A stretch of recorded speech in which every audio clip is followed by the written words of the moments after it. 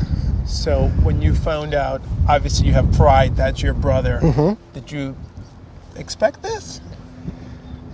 To tell you the truth, no, because I kept hearing there will never be an American Pope just because the politics in the United States has too much world power now. They don't need also into the church. So I did not expect it. But when I heard he was in a group of 3, then I thought, well, this could happen. When did you hear that part, and when did you know that he was maybe one of the finalists? Gosh. Maybe like a day or 2 after the Pope died, and they were talking about who are the runner-ups and who's in line next to be Pope. And I think I might have heard something about that at that point.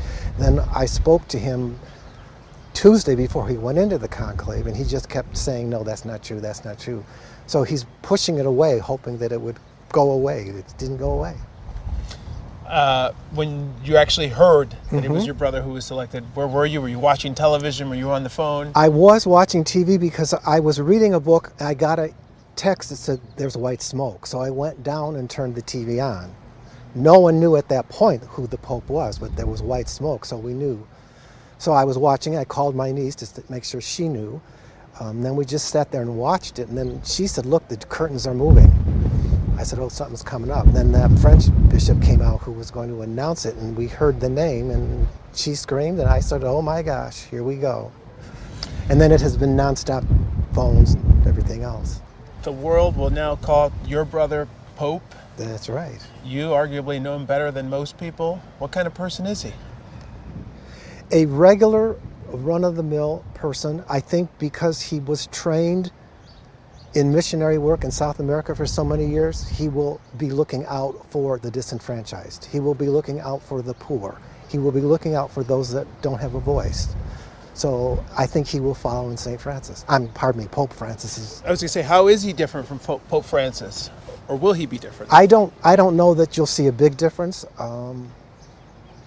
He met Pope Francis before he was Pope when he was in Argentina, and my brother was in Peru. So that's how the connection began. I think they kind of believed in the same issues. So I don't know that there'll be much difference. He might prove me wrong, but I don't see there'll be much of a tradition breaking the tradition of Pope Francis. You guys grew up south side of the city, south suburbs, part of our area that oftentimes is disenfranchised, that oftentimes has, working or lower class communities. How did that play a role into who you guys are, who he is? Well, let me correct you one way. Yeah? At the time we grew up in Dalton, I don't think it was that way. It was white middle class, and over the years it changed. So I don't think we lacked in anything that way. So I don't think the Dalton community was really disenfranchised at that time. It's different now. Okay, but growing up in those communities, attending and being part of the church community that includes the south side of Chicago, how did that impact you guys? See, he wasn't around a whole lot because after 8th grade graduation, he went immediately to the seminary. So he was in Holland, Michigan at the Augustinian Seminary for 4 years. And then he went into Villanova University, which is an Augustinian university. So he wasn't home a lot. Summer vacations he was home. Growing up as kids, I think we were just regular kids and didn't really think about that kind of stuff. The interesting thing, I don't know how many people find it interesting, but when he was in 1st grade, a woman across the street that we used to play with the kids, and a woman down the street said he would be the first American Pope. In 1st grade, they said that. 1st grade? A random woman told him he would be the Pope? Well, they were neighbors, we knew them, but yes, he knew at that age he was going to be a priest. He just knew, there was no other question in his mind. He's going to be a priest. I was going to ask you about when he learned about his calling. It sounds like very early on. I think when he came out of the womb, he knew. I'm kidding, but he knew right away. I don't think he's ever questioned it. I don't think he's ever thought of anything else. He just knew. Talk about those teenagers. I know you said he went away, but it seems like this was a focus for him. The church was a focus for him. Correct. Talk about that a Correct. little bit. I think his whole life and will continue to be a focus for the needs of others. How can he be of assistance? How can he help? How can he bring Christ to others? And I think that may be his time in Peru and overseas. Well, let's start with Peru. His time in Peru. How important was that to him, and how did that help shape him? Totally shaped him, because I think in his heart, if he had his druthers, he would still be there. I think he liked the missionary work. He liked working with the poor. I think he liked working with the disadvantaged. I just think that's where his mind was, and so I think we'll see that in action as a pope. I don't know how he'll do it, but he'll do it. And let me just rewind a little bit. Sure. Go back. You said your neighbor said he would be the first American pope, and what did you guys say when you heard that? Well, we just laughed because what? He was 6, so I was 7. Who knows what some lady is saying? You know, you just find that interesting, but it stuck with me all this time. And then as he became a priest, and then a bishop, and then a cardinal, I thought maybe this is going to happen. And did your parents hear this too? Did other people hear that the neighbor saying he would one day be a pope? Yes. And well, even if they didn't hear her say that, I certainly went home and said, you know what, Mrs. So I don't want to mention the name. You know what she said? So they know what was said, yes. And the reaction from other family members? I think it was just children talking. You know, who's going to take something like that for real? Who's going to believe a 6-year-old kid knows something like that, and the neighbor can see something in it? Someone saw something at that time. And now here we are, so you might say almost full circle, more than 60 years later, he is pope. What do you think now when you think back of that memory, on that memory? Some things, the Holy Spirit is moving somebody and moved him, and something's going on that hopefully is positive for the church. When so many have said there would never be an American pope. And I believe that. And you believe Absolutely that. How do you feel now? that. I was wrong. First time in my life. But is that a sense of pride? It's a sense of pride, but you know, it also comes with an awesome, frightening sense of responsibility. And explain, what do you mean by that? Well, what's going to be expected of him? What's going to be expected of me? I mean, is this my life now, talking to reporters? I don't mean to be offensive, but you know what I mean? It's a curiosity all the way around for all of us, more so for him. But because it is the first, people want to talk to us. I think that's what's going to happen. When's the last time you talked to him? And have you had a chance to congratulate him? No, because I don't. They take your phones when you go into the conclave, and I'm sure they aren't ready to hand it back to him. But he's Pope; he can get his phone if he wants to. I talked to him before he went, so that would have been Tuesday night. That's when the last time I spoke to him. And what was that conversation like? You said he was trying to push it away. I think he didn't really want to talk about it because it wasn't going to happen, or if I talk about it, it's real. And so let's not have it be real. But I think in the back of his mind was, I don't really want this, but if it's what God wants, we'll do it. So what kinds of things growing up was he attracted to? Did he like? What kind of service did he want to participate in? What did he do?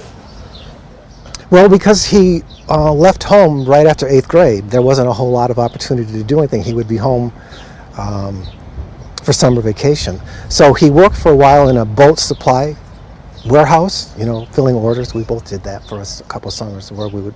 So warehouse work he did just to bring in pocket money.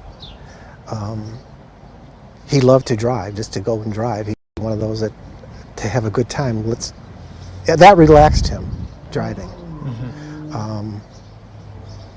I don't know what to tell you, what other... I mean, I have 2 older brothers as well. A lot of time there's some mischief involved. A lot of times you play jokes at each other. Was that the kind of brothers you guys were? I mean, he was the baby brother. He was the baby brother, correct. But he didn't take anything from anybody. He had all the patience in the world, but he also stood his ground. When you saw him delivering that first blessing today, what was going through your mind? Is this for real? Because he seemed to me to be so calm. At first I thought, oh, this guy's nervous. And then he just seemed to be so calm that he just took it on and said, well, here's my life now. And so he'll just have to take it day by day because that's his life now. He rises to Pope, has become Pope. When we have a nation that's divided, there's Catholics on both sides who feel very strongly, politically and otherwise. How do you feel about that and his role now? I think it will be a challenge. I think because the way our country is going, I don't think he necessarily will always agree what's happening. I think a big thing for him is immigration, and is it right what's going on? I think that'll be a challenge for him, because I think he'll say something about it too. On social media, he's already been outspoken. Okay. A tweet criticizing Vice President J.D. Vance and the administration's handling of immigration and deportations here. Is that the kind of person he is? Someone who speaks up when he disagrees or sees something happening that he doesn't believe is correct? I didn't know that. I know that's his feelings. I didn't know he was putting it out there on social media, but I know that's how he feels. Will he say it? It remains to be seen. I don't think he'll sit by it quietly. How does he unite? See, that's he's going to have to unite Catholics because things are spreading apart. So I think that'll be one of his jobs too, to bring the church back together as one. How you do that, I don't know. I was going to say, what kind of challenge do you think that is for someone like him? It's a huge, tremendous challenge, but he'll deal with it. How he does that, I don't know. But that's part of the work. That's part of the work he's going to have to face. And he's had elevated positions in the past, not like this, but he's been criticized in the past also. Is he ready for that criticism? For instance, when he was in Peru, his handling of the priest sex abuse scandal there, he was criticized. But they're not telling the whole story. He did what he was supposed to do, and it was sent to Rome, and Rome is still sitting on it. So it never got established. Same thing with the thing here. He did what he was supposed to. Most of what that happened here, he wasn't even involved in the Midwest Augustinians. He was down in Peru. That's not his job anymore. So how he handled that, I guess, is my question. How does he handle criticism? How will he handle criticism? He will handle it well, because I say he has the patience. He'll take it for a while, and then it will then become, like if he tells you one time and you change the story, you won't talk to him a second time. Is how I think it'll go. I mean, if he talks to you and tells you this is what happened, and something else gets published, he will not be pleased with that. But I don't think he'd go on the air and say they're lying. When you said you spoke to him Tuesday, you thought he was trying to push some of this away. What does that mean? Did he feel that people were trusting in him? Did he already start to get that sense? I think so, but I think just a little bit compared to the agony in the garden that Christ went through before his crucifixion. Dear Lord, let this pass from me. But your will be done. And that's where he is. Saying, don't let this happen, but your will be done. What do you think his biggest challenge will be? Separating Catholicism or religion from politics. I think handling that, because the two are so combined right now that you don't want to offend one speaking about another, and you don't want to offend another speaking about. Am I making sense to you? I think that will be a big challenge: politics and religion. He's separating the two. When you finally do get a chance to talk to him, I think you're going to be headed to Rome soon, but what do you say to your little brother after he becomes Pope? How are you? How are you doing? I think I would more like to get off the topic of that with him and do something. What do you want to do? See if he can go out for gelato. I don't know. If they would let him leave the Vatican, I don't know. See, that's all new for all of us. Can you put us up for the night? And your family, the reaction? We're talking to you, but I assume you guys have been in touch. What's it like? I've only spoken to my niece because I haven't had time to call my brother in Florida. But she's just stunned. She called work to say she wouldn't be in. So she's floored too. So as we move forward, here's the current time right now, as you mentioned, divided politically and in many other ways. How do you begin to bring people together, or do you?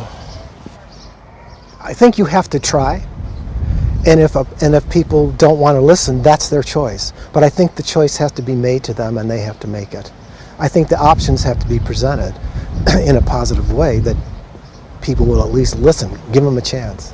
What can the world expect from the first American Pope? I don't know right away if you'll see a difference between Pope Leo and Pope Francis. I think they were two of a kind. He was inspired by Francis in many ways, right? Yep. Can you talk about that a little bit? I think because they both were in South America at the same time, in Peru and Argentina, they have same experiences in working with missions and working with the downtrodden. So I think that's the experience that they're both coming from. We saw what Francis did with it and tried to do with it, and we saw the pushback he got. And so I think my brother knows what could come. And just to touch once again real quickly again on immigration, it's obviously important to him. He's posted about it on social media. That's something that's currently happening right here in our country, the deportations and the legal system. Day one, day two, do you think this is something he addresses? How does he tackle that issue here in this country that's divided so many people? You know, I really don't know. I bet you he doesn't know yet either. You have to get a feel for this kind of stuff. I think there's a line where you say this is fair and this is just, and what's happening is not fair and what's happening is not just. And we have to talk about it and do something about it. What to do about it, I don't know. You knew him before we all did. Is there any sort of childhood memory or memory that you say that was my little brother, or this is what we did, this is what I remember? Gosh, specific like that? A time or a moment or... He actually, we both learned to drive at the same time. So he got behind the wheel and then he drove for a little bit. And then I got behind the wheel and he was going to direct me how to drive. He directed me into hitting a tree. I don't know, that just sits in my mind too. Yeah. And are you, as you're getting ready to head to Rome now? I think our flight's 5 o'clock tomorrow. How's your mindset? How are you feeling? I'm not ready for all this. I haven't had a chance to sit down yet. See, it's an honor, but it's kind of scary. Good. A few things I forgot maybe, Andy? Yeah, so one question that York wanted. Did he and his brother ever speak about this possibility? Yeah, and we talked about this a little bit, but we'll get to it specifically. As Pope? Yeah, did you and your brother ever talk about him being Pope? Yeah? What was the conversation? It was just jokingly, mainly. I said, you're going to be the first Pope. As kids, I don't know that we did, but recently, absolutely. Because I heard somewhere that the contest was between a cardinal in Africa and my brother. They didn't mention names, they just gave a description. This one is, as a matter of fact, from Chicago. He worked in Peru. He was recently made a cardinal. So who else could that be? So when I talked to him that night, I said, you're going to be the first Pope. He said, no, that's just nonsense. It's just talk. It's never going to happen. They're not going to pick an American Pope.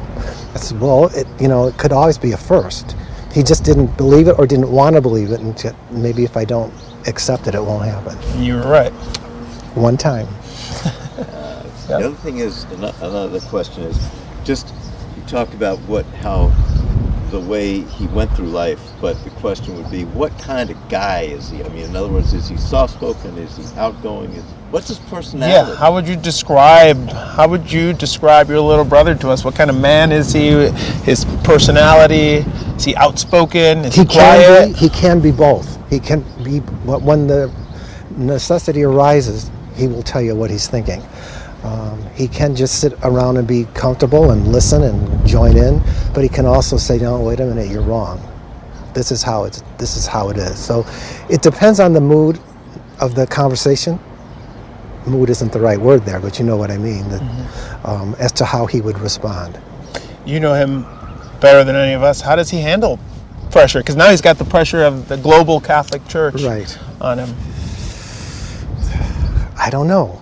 He will, just because he just takes on whatever is thrown his way, he deals with it. He always has. And how he does it, I don't know.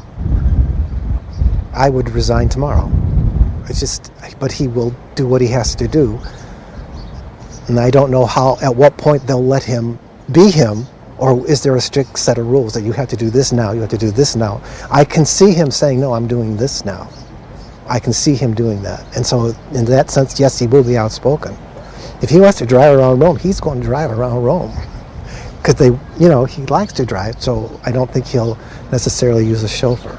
I don't think he'll do it all the time, but Is he a person of strong opinions? I think so. But he's very careful to whom he is speaking. And, you know, this is not the time or place to go into that kind of thing. Mm-hmm. So he's more thoughtful. Like if you were to ask him a question, like me, I try to answer you right away. He'll think about it before he opens his mouth. Me, I just blurt it out, right or wrong. Two last ones. Yep. One is everyone's talking about, wow, the first American Pope. And you've kind of gotten at this, Alex, but the question would be, what does John think he thinks about being the first American Pope? In other words, in his mind, how will that affect what he does as Pope? Is that something that you think he's thinking about? Oh, He's the first American Pope? I think he's been thinking about that all along. I think that makes the job that much harder. I think because he'll be looked at that much more closely because he is the first American Pope. And look what the first American Pope did. Look what they did to St. Francis. He wasn't the first. Now you have the first. And so I think he will be scrutinized up and down. And that scrutiny, how do you think, I mean, it seems like a lot for anyone, but how do you think your brother would handle that? He will handle it. He will handle it. He'll tell you what he firmly believes. I don't think he would back away from anything, but yeah, he'll tell you. He'll tell them. He'll tell them. One last one. Yep. What of Chicago does he carry with him? Cubs, White Sox. Yeah, I read that he's a Cubs fan. That's not true. That's not true. He's not a Cubs fan. That's not What true. is he? He's a Sox fan. What? They also said on the air that he was from South Holland. That's not true. Okay. It's Dalton. He's from Dalton, Yes. and he's a Sox fan, Yes. which makes more sense, really, when you think about it, given That's where, correct. where That's he correct. was. He's See, not a Cubs fan. The reason, I don't know where that came from, but our mother was a North Sider. Okay. And all that side of the family is a Cubs fan. So maybe they heard that from someone else they may have interviewed, but he was definitely Sox. See him there again, standing on his own 2 feet. Okay. He didn't go along with the family. Because our dad was Cardinals. For all of us who live here, or for you, I guess I should say, not only the first American Pope, but the first American Pope happens to be from the Chicago area. Pride? How do you feel about that? It's you know, I'm full of pride. It's an awesome thing, but I think with this awesome experience, it's going to come quite a bit of responsibility, and that's what's worrisome. When you first see him, what will you say? I think you said, do you want to go off for ice cream or gelato? I don't know, you know, because if there's a whole lot of security around him, you know, you can't be yourself. Yeah. You know, and I don't know, will the guards be there? Will other Cardinals, you know, will other people be there? okay. Anything I didn't ask you want to mention? It's been quite the morning for you. You're right, but I got through it. Oh yeah, Show me some of these pictures while you got them here. Maybe I can, yeah, there we go. So wait, tell me what we're... This is the three of us. So this is, okay, where's the current day Pope? Is that him right here? That's right, that's me, and that's the older one, Lou. And tell us in order your names here. This Louis. is Louis. John. John is you. And Robert. And Robert now, Pope Leo. Mm-hmm. Pope Leo right there. Was this just a school picture, I assume, or some This family picture? would have been just a family picture, yeah. Okay. Because I think maybe Lou would be the only one in school yet. I don't think. And here you guys are. This was when he became cardinal. Okay. This was taken in Rome. Oh, we'll get it. It's okay. Oh, be careful. Watch your head. And this one, you guys are a little out of order, you said, right? That's Come right. Closer to me here, yeah. Okay. Sorry. Yeah. Lou, Robert, me. Okay. And this was when he was cardinal This already. was when he was made cardinal in Rome. Yep. Okay, and you guys are all beaming with pride there for There him. you go. That's right. And then what's this last one? This was his ordination day when he was ordained, and he was also ordained in Rome. Which one is he? He is this one, and this was Bob Dodaro, who is also an Augustinian. They were both That's him ordained. right there. Uh-huh. Okay. And this was in the 70s, I would guess, probably? I would think 80s. 80s. It would have to be 80. Okay, good. Thank you so much for sharing those with us. You're welcome. Andy, we got everything we need from here, you think? Or any other before I... There was quite a few, we need cuts. Yeah, we'll get some B-roll of us real quick. One question that... Yep, well, we got him. Let's do it. When did your brother share that he was going to take the vow of joining the priesthood? Do you remember that? You said from early on he was involved. He knew. I but- think the only question in his mind and in our parents' minds, I think, was would he be a diocesan priest at a local parish, or would he join an order? So there was a time when different priests came to the house to try to convince him to be a Jesuit, be an Augustinian, be a Franciscan. So a whole group would come by. How he chose Augustinian, that I couldn't tell you. I think part of it was the fraternity there, the community there, and of course his older brother, Louis, went to Mendel High School, which was an Augustinian high school. So that may have played a role into it, that he maybe have known some Augustinians. So that's how he chose Augustinian. But you said this was like something from first grade. People were already thinking he was going to go into the... That's right, into the priesthood. It was just a question of what order. What things does a first grader do that makes people think they're going to be a priest? Well, he liked to play, some people play school or some people play army. He played priest, and we had to go to Mass. With you guys, okay. Yes. The ironing board was the altar. So that's some of your childhood memories. That's absolutely correct. So you knew right then and there, this is not a joke. That's what he wanted. That's right. Yeah. Okay, New York question. Yeah? What would your parents say?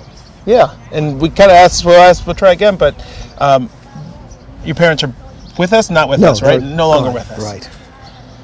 There's your brother, their son, now elevated to Pope. What would they say? What would your parents say? I think they would be beaming. I think they would be proud. I think they would say, well, at least one of them came out okay. No, that's just a joke, please. What do you say? I mean, it's just extreme pride in their son. I assume they knew what the church meant to him when they were living. Sadly, the only thing they didn't get to see him go beyond priest. They didn't get to see bishop. They didn't get to see cardinal. They just got to see priest. But also very proud. They went down to Peru to visit him in his mission. Mm-hmm. And then he wanted to build a church, and my dad took up a fundraising effort to raise money to build that church, and they did. They got it. They did it. Yeah, one more? The folks in New York are wondering, you mentioned your other brother, Mm-hmm. but you hadn't had a chance to talk to him yet. Correct. He's in Florida. Are you going to, we'd like to, if you're going to give him a call, have that conversation with him. We're wondering if you could do that and let us shoot you doing that. Would you want to let us be there when that moment is there? I don't know that there'd be a free minute to do that, because I haven't been able to get a hold of anybody really, because it's constant cars pulling up. Yep. Well, they're an hour ahead. Try it's cocktail hour there. Maybe give him, he might be enjoying the moment. Well, I'd see there's more coming. Would this ever end? Yeah. That you would get the opportunity. I don't care. There's nothing I'm going to say to him that is. I'll just tell him we're on the air. Well, we could share the excitement. Yeah, but I don't know when we would, because now there's CBS. So when does Well, I guess, Andy, what you're saying is, does he want to call now? Yes. Do you want to call him now, your brother, and tell him? Well, we got you here? In the house? Do you have a cell phone with you? No? I don't have any phone on me. No? See, that's the. doesn't? You want me to go get it and come back? Yes, that would be great. If you could. And then we'll be almost done with you, I promise. The pictures. I can hang on to those and we can take some close-ups. I of them. recognize you. Are you Yeah. Robert? John. Robert's the Pope. I know. Hey, But John. no, I- Hey, Dorothy, how are you? How are you? Good to see you. While you do that, I'm going to get some close-ups of these, and then Okay. we'll meet you right back over here, Do you John. want to go in the house to do the close-ups, or you can do it here? We can do it here for now. Okay. We'll get the other Yes. ones in a second. We'll be right here waiting for you, John. English Channel. Vatican Media English Channel. Vatican Media English Channel. Vatican Media English Channel. Vatican Media English Channel. Vatican Media English Channel. Vatican Media English Channel. Vatican Media English Channel. Vatican Media English Channel. Vatican Media English Channel. Vatican Media English Channel. Vatican Media English Channel. Vatican Media English Channel. Vatican Media English Channel. Vatican Media English Channel.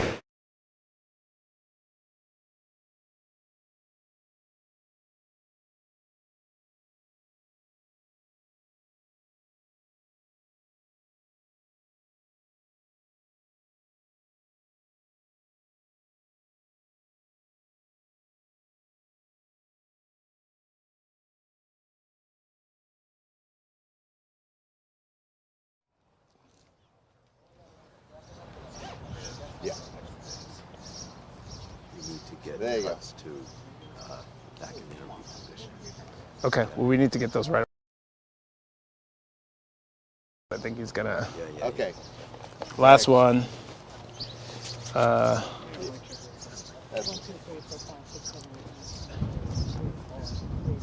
he's coming back, Bob. So I'll give these to Dorothy right now, and then. Dorothy, we're just gonna get. Wait. Go ahead. Yep. You good with this? Yeah. Here you go. Thank you. John, if you come this way. Well, let me first get the call.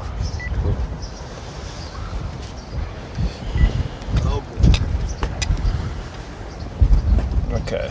It's not the cell phone, but this. Hello? Hello? Hello? Hi, is this John Prevost? I'm calling from NBC. Oh no, you. Wrong number? Yeah, it's the wrong number. You were trying to dial. You were trying to dial, and accidentally it came in. Answer the phone.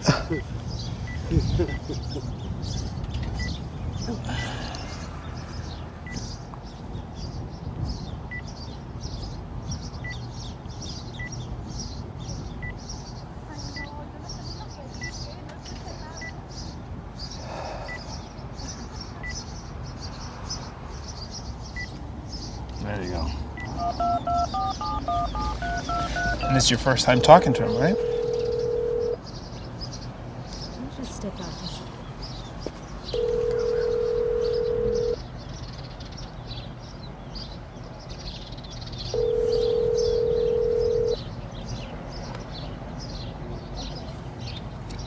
See, he's not answering the phone. Hello? There he is. Are you free? If you're not free, are you reasonable? You're on the air live. Are you ready? Am I live? Yes, you are on the air live. It's not live, but yeah. Dorothy. Channel 2 is here, Channel 7 is here, Channel 9 is here, and they want to talk to you. You ready? Well, we want to talk to you. You talking to him. Oh, Yeah. did you hear the news? About Rob? Yes. Oh, yeah. I've been fending off reporters left and right. Now see, now I've got them all here.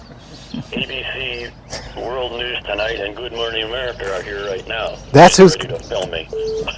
okay. So, what's your feeling with what's going on? As far as The price of eggs. it's pretty awesome. Okay, keep going. I'm trying to be a reporter. I'm not doing well. What was that? It was quite the surprise, but then again, it wasn't. Because I had a feeling when I went to bed last night after they didn't, after the first day, that today or first thing tomorrow, he had a really good chance of winning. Just because of his history, background, compared to some of the others who really haven't gone too many places, done too many things, or run too many big organizations. So I thought he had a pretty good chance. Did he call you yet? Rob, no. No, me either. I'll talk to him about that. Are you feeling a little slighted? Yes, we're feeling slighted, right? Well, yeah. Oh, I tried to call you and you didn't. I was like, oh, maybe he turned his phone off too. No, the phone is on, but I'm outside because the reporters are all outside talking. So I haven't had a chance to answer the phone. So this is the first time. My name is Alex with ABC News. I'm standing right next to your brother. I think you got one of our other crews there with you. This is the first time you two as brothers talk, middle and oldest, right? I get that right?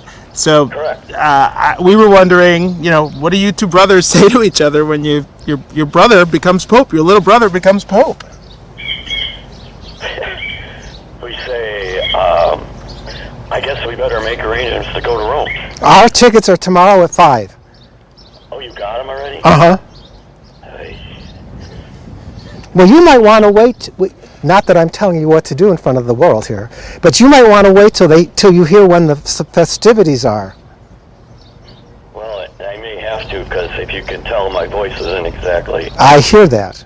100%, and I don't know about flying. Did you drink your vinegar? I drink everything. Okay. It's just, I don't know. I just don't want what happened last time to happen this time, so I'm Right. extra careful. Okay, all right. Any other comments you want to make for the world? What one memory stands out to you of Rob as a kid when we were all at 212? Well, it's like I told one of the other reporters that were here. I think you and I both knew at a very early age that Rob was different, special, and that he was destined for greatness in the church. And I swear we used to tease him about, you're going to be the Pope. Yes, because remember the two ladies, one across the street and one down the street, who said when he was in first grade he would be the first Pope. It's incredible. Yep. Here it is. It happened. Yep. Can you just ask your brother, what was his reaction when he actually heard the news? Where was he and what was his reaction? Okay. Where were you when you actually heard the news for the first time? What was your reaction? What was your gut feeling? Well, I'll tell you, I was lying in bed sleeping this afternoon, because I wasn't feeling well. I took the day off work. And then, I don't know what time it was, Deb called me to say there's white smoke. So I woke up, turned the TV on, saw the white smoke, and then I was lying in bed waiting. And again, that little inkling that I bet he won. I don't know, but something inside just said, I bet Rob is going to be the new Pope.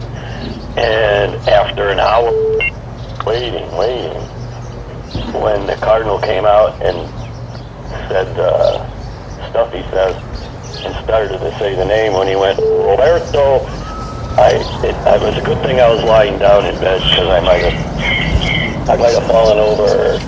I don't know, it was like a shock. So, yes. So, I was in bed, lying in bed watching, and then after that is when I jumped up out of bed, and it wasn't too much longer after that all the phones started ringing. Things started to go nuts with people wanting comments and statements. And here we are. Have you calmed down? Have I calmed down? Yes. No. Yeah, same here. There's not been a minute to. You still have people in your house, right? Well, they're setting up outside in the backyard. Oh, okay. A Zoom call with somebody in Rome and somebody in New York. And we're here on the front lawn of the house. Yeah, I did one on the front porch. Is that the one you saw? I didn't see any of yours, no. Oh, I thought you said you were watching me on TV. No. I was watching TV. I didn't see you on TV. Oh. If I did, I didn't recognize you. Anything else? No. Okay, then we'll let you go and handle your press, and then I'll see what I got here. All right. What flight are you taking? I don't know my cell phone number. I have no idea what. I don't know. I know it's 5 o'clock. It's American Airline, and it leaves from tomorrow at 5. But don't necessarily follow us, because we still haven't found anywhere where we're going to stay. I know. See, that bothers me too. It's like, what do we do when we get there? So get yourself better before you take a hike like this. Yeah. Yes. Okay. It's me saying it. Posted. Okay. If you hear from Rob, let me know. I sure will. Patch him through. Okay. Bye. All right. Thank you. That's all we need.